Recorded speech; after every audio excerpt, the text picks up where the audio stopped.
Assalamualaikum warahmatullahi wabarakatuh. Matilah kamu sebelum kamu dimatikan. Matilah kita sebelum kita dimatikan. Mutu qabla an tamutu, artinya bahwa kita belajar ilmu, belajar mengenal diri atau tarekah ini adalah belajar mati. Mati benaran maksudnya. Apa itu? Karena kita belajar mati benaran, karena pada saat kita berzikir, pertama-tama zikir itu akan meresap masuk, kemudian tubuh kasar kita atau batang tubuh kita ini akan khusyuk. Saking khusyuknya batang tubuh ini, maka yang hidup hanyalah nafas kita pada saat kita berzikir nafas. Ketika kita berzikir nafas, kita merasakan hanya ada gerak nafas yang keluar masuk. Dengan kebesaran dan ridho Allah Subhanahu wa taala, ada kekuatan dahsyat dari Allah Subhanahu wa taala. Akhirnya kita merasakan nafas ini pun hilang, tiada. Dan itu berarti kematian yang kedua, yaitu lenyap dan fana. Kematian itu hanyalah sebuah redaksi kalimat yang berarti kita fana, lebur. Kita lenyap, meresap melalui media zikrullah. Nafas hilang, maka berarti nafas telah tenggelam di dalam nur Muhammad, atau di dalam kolbi, atau di dalam negeri hati, atau di dalam rasa. Dan pada saat itu kita akan hanya merasakan adanya rasa, dan keluarlah suara dari dalam hati ini, zikir Allah, Allah, Allah, Allah, Allah, Allah. Dan pada saat itu kondisi tubuh kasar kita atau batang tubuh kita ini sudah khusus sekali dan tidak terasa apa-apa, tidak bergerak dan tidak hidup, karena sudah larut dan tenggelam di dalam rasa, termasuk nafas pun demikian. Oleh karena itu maka diistilahkan dengan belajar mati. Nah, apabila nafas ini telah tenggelam di dalam nur Muhammad, kemudian nur Muhammad ini tenggelam di dalam zat Allah Subhanahu wa taala, maka berarti kita mengalami kematian sesungguhnya, kematian benaran. Kalaupun dihidupkan kembali oleh Allah, maka kita dinamakan mati syuri, mati tabi'i, mati maknawi, mati hisi. Tahapan-tahapan kematian itu adalah tahapan-tahapan penyerahan dan kekhusyuan total melalui perasaan dan rasa yang kita dapatkan. Pertama, ketika batang tubuh kita fana tadi, itu disebut dengan mati tabi'i. Kemudian ketika nafas hilang dan tenggelam di dalam nur Muhammad, itu dikatakan mati hisi. Lalu nur Muhammad tenggelam di dalam nur Allah atau nur zat, itu disebut dengan mati syuri dan mati maknawi. Kalau dia hidup kembali mati syuri, tapi kalau dia mati benaran dan selama-lamanya tidak pulang dan tidak hidup lagi seseorang ini, maka salik ini dikatakan mati maknawi. Ma'rifatnya hamba Allah ini adalah belajar mati, sehingga besok lusa ketika Allah memanggil kita dengan cara ridho Allah Subhanahu wa taala, pada saat kita mati benaran nanti, kita sudah terbiasa dengan perjalanan ini. Allah akan membuat kasaf kita akan melihat, menyaksikan manusia bercahaya mirip seperti raga kita akan datang. Maka itu tandanya bahwa tidak lama lagi kita sudah meninggalkan dunia, wahai anakku. Kalaupun kita tidak diangkat derajat oleh Allah melihat, membuat kasaf melihat itu, maka yakinlah bahwa jiwa atau diri yang kita belajar ini akan memberitahu kepada kita bahwa kita siap-siap sudah, karena sudah mau meninggalkan dunia. Dan insya Allah seperti itu.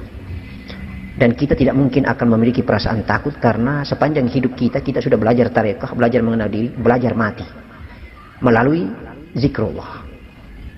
Itulah tahapan-tahapan kematian. Tahapan orang-orang mati itu seperti itu, nakku.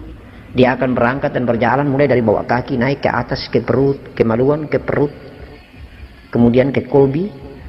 Maka dinginlah sekujur badan ini, tinggal hanya di bagian kolbi, dada, dan kerongkongan. Maka ketika orang mau sakrat itu, tolong berada di samping supaya menyaksikan bagaimana perjalanan orang jalan pulang menuju hadirat Allah Subhanahu wa taala. Nah, itu juga sama ketika kita duduk berzikir atau bertafakur, sama itu. Nanti gerakan yang kita rasakan adalah dingin, sejuk, kemudian tidak terasa, lalu kita khusyuk, dan khusyuk akhirnya nafas pun tidak lagi kita merasakan adanya nafas. Lalu Allah membuka hijab, lalu kita melihat pemandangan gaib dari Allah Subhanahu wa taala, dan akhirnya kita tidak sadarkan diri. Setelah kita sadar, kaget, oh sudah berjam-jam lamanya kita bertafakur, sudah 5-6 jam, bahkan mungkin dari malam sampai pagi baru kita sadar. Itu berarti kita sudah melampaui tahapan kematian. Makanya itu disebut dengan belajar mati sebelum kita mati benaran, maksudnya. Mutu qabla an tamutu. Jadi belajar tarekah, belajar mengenal diri itu belajar mati. sebelum kita dimatikan.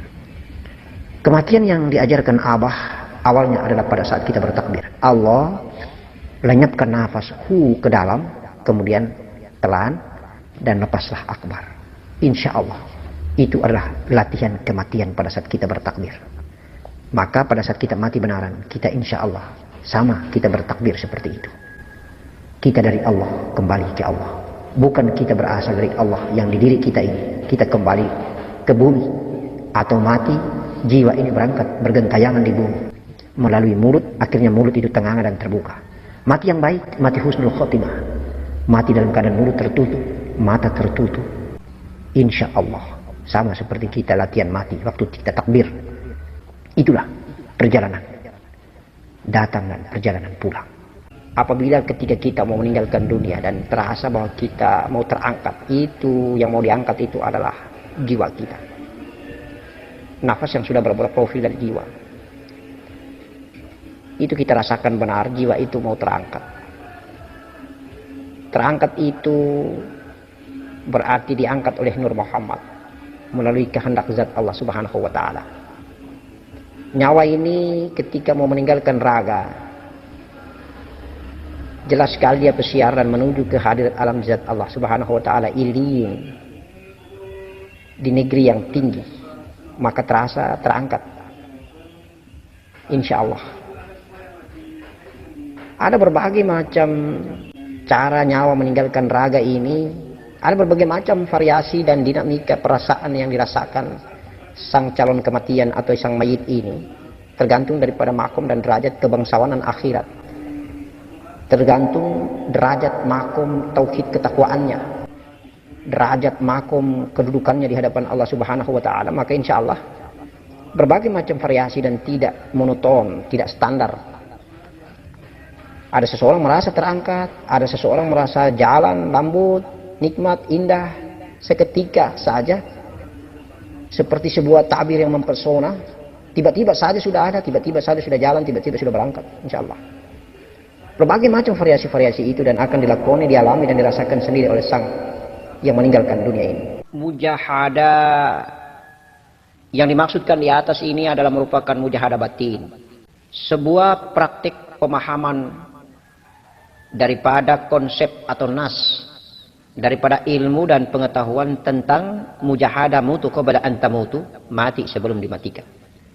Banyak sekali kita berteori, kita berkonsep, kita mempunyai pandangan-pandangan ilmu pengetahuan yang penuh dan full dengan filosofis tasawuf, bahwa yang namanya mematikan sebelum kita dimatikan itu adalah mematikan sifat-sifat perilaku-perilaku buruk yang mengandung maksiat dan dosa. Mematikan syahwat-syahwat zahiriyah. Mematikan nafsu-nafsu dunia. Mematikan keinginan-keinginan ragawi. Mematikan keserakahan-keserakahan ragawi. Harta, pangkat, jabatan, kedudukan, dan lain sebagainya, dan lain sebagainya. Itu adalah merupakan mujahadah zahir yang menjadi mukadimah, pintu pembuka penuntun untuk bisa mencapai tingkat kebersihan dan kesucian dari sisi batang tubuh. Tetapi proses yang di atas adalah dijelaskan oleh Abad tentang mujahadah praktis. Mujahadah praktis, mujahadah batinnya, yang memang sebagai seorang salik dan ahli tasawuf, sebagai seorang salik pejalan spiritual, belajar ilmu tasawuf itu memang praktik, bukan nas, bukan konsep, bukan teori. Oleh karena itu maka insya Allah mutu qabla an tamutu, mati sebelum dimatikan, makna dan pemahaman praktisi itu seperti itu yang dijelaskan Abah di atas, dicerahkan Abah di atas. Tahapan mi'raj, tahapan perpindahan. Kematian itu adalah sebuah proses kenikmatan dan keindahan memindah, perpindahan. Kematian jangan dibayangkan dengan persoalan-persoalan kaku, beku, persoalan rigid, persoalan ketika kita menatap dengan mata zahir bahwa raga ini seperti bangkai. Tidak. Sebuah kehidupan yang berpindah dari kehidupan yang satu ke kehidupan yang lain, dari alam yang satu ke alam yang lain, di balik raga yang bernama jiwa ini. Hanya saja karena kita pernah mengalami kematian atau perpindahan itu dalam keadaan yang lembut, nikmat dan indah, diberikan tataran jalan oleh Allah Subhanahu wa taala, maka mari kita mengulangi kembali dalam belajar mengenal diri agar sebentar lagi kita tinggalkan dunia ini melalui nafas indah kita lembut, nikmat husnul khotimah, jalan pulang bertemu pemilik negeri akhirat Allah Subhanahu wa taala. Agar betul-betul connect, nyambung, inna lillahi wa inna ilaihi raji'un. Kita berasal dari Allah, kembali juga ke Allah Subhanahu wa taala. Allahu akbar walillahil hamd. Maka cara pandang tasawuf, cara menerjemahkan tafsiran tentang mutu qabla an tamutu di antara kita masing-masing berbeda. Oleh karena itu maka intinya adalah bahwa mati sebelum dimatikan memproduksi sebuah makna iktibar bahwa kita akan mengalami kematian sesungguhnya. Maka dalam hidup ini hakikatnya adalah kematian, dan kematian hakikatnya adalah kehidupan. Mati dalam hidup, hidup dalam keadaan mati.